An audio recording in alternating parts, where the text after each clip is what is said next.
We all know that Realme has been growing really fast in recent years. They've been releasing a lot of these crazy high value and awesome designed phones and quickly got a huge recognition from the market. But they never really had a top level flagship. And this, Realme GT 2 Pro, is their most proud flagship of 2022.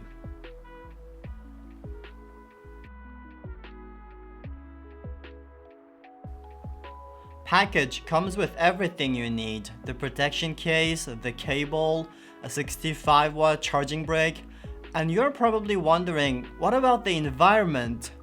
Well, their way of protecting the environment is this. The back of the phone is made of biopolymer. That is a material made with recycled paper and fallen leaves that reduces the carbon dioxide emission up to 60%. Also, the plastic usage for the package is as low as 0.3%, and these are claimed to have a lot of positive impact on the environment. Going back to the phone itself, one of the interesting things is that the glass finish camera module is in the shape of a surprise emoji face.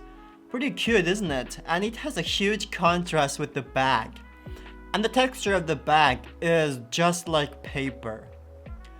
Although it is claimed to be very eco-friendly, but how practical is it? Is it gonna get dirty easily? How is it gonna handle scratches? And how long will it last safely? I don't know about those right now at the moment, but these are the things to keep an eye out. And here, this is a signature of the Japanese designer who designed the whole phone. Other than that, this is a phone that is very slim and pretty comfortable to grab. About the specs, there isn't much to worry about since this is a flagship.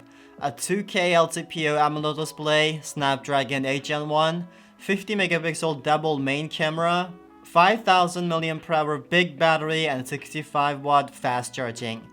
And a fancy cooling system, which is a name I didn't really bother remembering. We're gonna talk about all these in more depth in the full review. You can subscribe to get all these juicy information. But for now, a few funny features in the first look is these camera gimmicks. Things like movie mode, dual view video, 150 degrees ultra wide, microscope, and a bunch of other stuff. Especially the last two. This is a world record 150 degrees super ultra wide lens. Look how wide the picture is. And also the microphone. We have seen this one before already, but you just never get bored of this. Well, I don't know if it's gonna be really useful, but it surely is a lot of fun. So yeah, other than these, there are a lot of new stuffs are going on. We're definitely gonna spend a healthy amount of time testing these, and you know what to do to get these information, and I'll see you in the full review.